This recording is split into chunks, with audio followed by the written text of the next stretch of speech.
They found my body in the park last week. My corpse was splayed out, my clothing stripped and torn, blood coagulating in the grass. The police called my wife while she was at work, meeting a new client at her legal firm. The only thing that shocked her even more was when I called her before noon to ask what she wanted to do about lunch. She told me that she was at the morgue, identifying my body. Not long after, I met her there, and I first laid eyes on my corpse. I was looking at a strange man who on the surface had many uncanny similarities to me, but I couldn't say that he looked exactly like me. However, the confused and fearful faces on the coroner, the detective, and my wife said otherwise. I looked harder. With time, I found every single one of my quirks and flaws imprinted upon him. He or it or whatever was flesh and bone. The blood was metallic smelling. He was real as far as I could tell, though I'll never claim to be an expert on cadavers. He had a part in his hair where I could see my own dermatitis scarring his scalp. My birthmarks pocked his lower hip, a place I am loath to show anyone aside from my wife. We both had Sharpie marker stains on our hands. I remember smearing the Sharpie on the labels of our moving boxes. I turned over my own left hand as if it wasn't mine, staring at the black ghost of ink on my palm I hadn't put in the effort to scrub off completely. I stared at the identical marks on his copy of me, the detective just as mystified as I was, as the only belongings the body was found with were my own. My wallet, down to the barcode sticker I haven't yet ripped off, and my license, with the horrible photo from when I still wore a beard. I was carrying it with me to the morgue, and the detective assured me that its twin was sitting in the evidence locker as we spoke. They requested a blood sample and a few fingerprints to try to debunk this doppelganger. Linda was so sure it wasn't me we called up my dentist and sent the police my dental records within an hour. The day passed. They questioned me thoroughly, but I certainly wasn't a suspect in my own murder. I went through a short list of people I might have offended over the years, but I could have never hurt a person who would go to these lengths. My wife could only blame herself that someone she had defended or the victim of a client she had freed might be behind all of this. We left the police station, told that it would be a few days to tell if my blood was this corpse's blood. I called up my parents and told them to not believe anything they might read about my death in any local papers. It was just a mistake, a misunderstanding, I lied to them. In truth, I didn't know what was happening. A lump had grown in my throat, smothering my words and leaving me alone with my thoughts. Linda kept rummaging through old files, calling her firm about previous clients who might just be crazy and smart enough to pull this off. I had trouble knowing what to feel, finding comfort in simply staring into oblivion, recalling my bloodied corpse on a slab of icy steel. Our sleep was short and light, and we never held each other tighter. The phone rang in the morning. The police had discovered Linda's body in the park. I was told this while I was looking into her eyes. Linda was in too much hysterics to look at the corpse in the morgue. She blamed the sickly, sterile smell and the oppressive low ceiling. But I knew what looking at your own dead body does to a person, and I couldn't blame her for wanting to look at the body. The body was mangled, much the same as I had been yesterday. Exposed and brutalized, slaughtered like an animal. It was up to me to identify her body, since Linda herself was too emotional for it.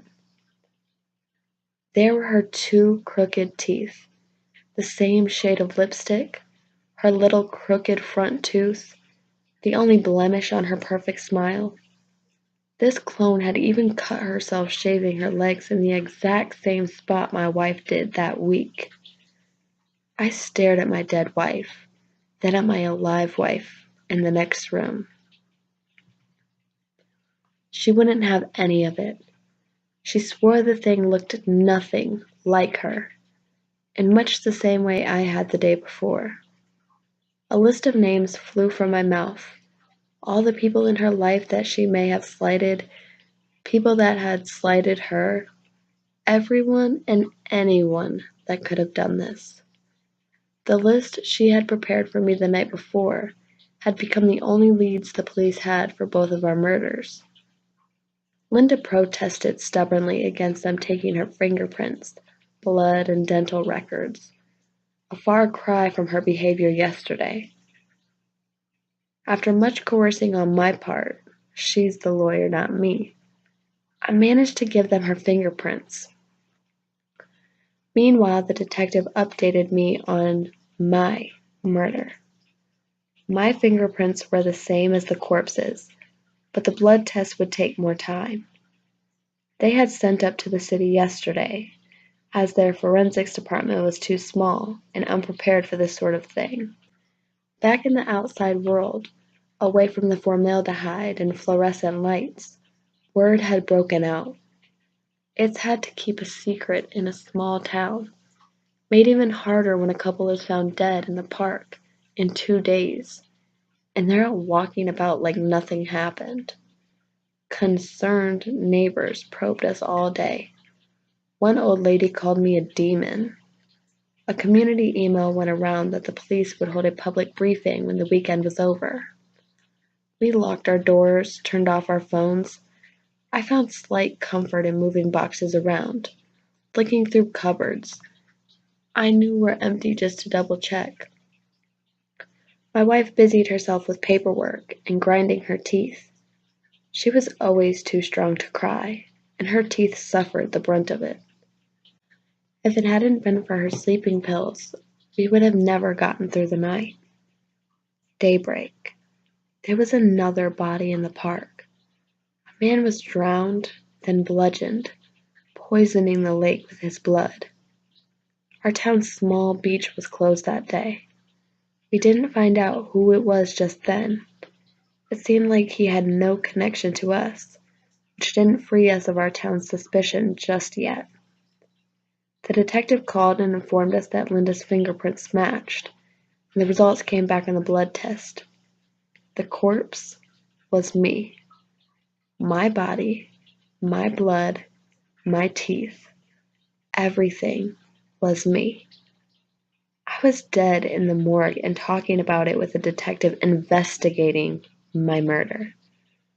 Perfect duplicates of 3 people had shown up in the park, each a day apart, and the people they were based on were still living. Something gripped my stomach. It shook me and sobered me to a point of complete clarity. Nothing about this made sense. It was time to run. We were supposed to move to a more secluded house just outside of town. The moving truck was supposed to arrive on Monday. I told my wife we had to leave, and she held no qualms with that idea. We stuffed as many boxes as we could into our cars before the news broke. Our neighbor came to us in a frenzy. His body was found in a tree in the park. 2 bodies in 1 day. I have never driven so fast in my life than I did leaving that town. It felt like innumerable hands were reaching out behind me as our cars raced down the highway in a haphazard caravan.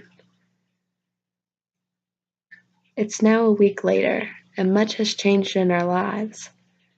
We haven't found a suitable home just yet, as I truly don't feel this is behind us. Linda has been keeping tabs on our town. Numerous reporters have come down from the city to report on the strange slew of doppelganger murders. Then the reporters' bodies show up in the lake, under benches, and stuffed in garbage cans. So they run the same way we did. Articles about the murders have a habit of getting taken down when the reporters become a part of the story. The police have put cameras up all throughout the park, cheap cameras that habitually cut out the moment another duplicate appears. The bodies have only been increasing, and the morgue is not equipped to handle all of them. Citizens were fleeing the town like rats from a sinking ship. Today, they found a new body, that of the detective, but strangest of all, the police haven't been able to find him alive anywhere.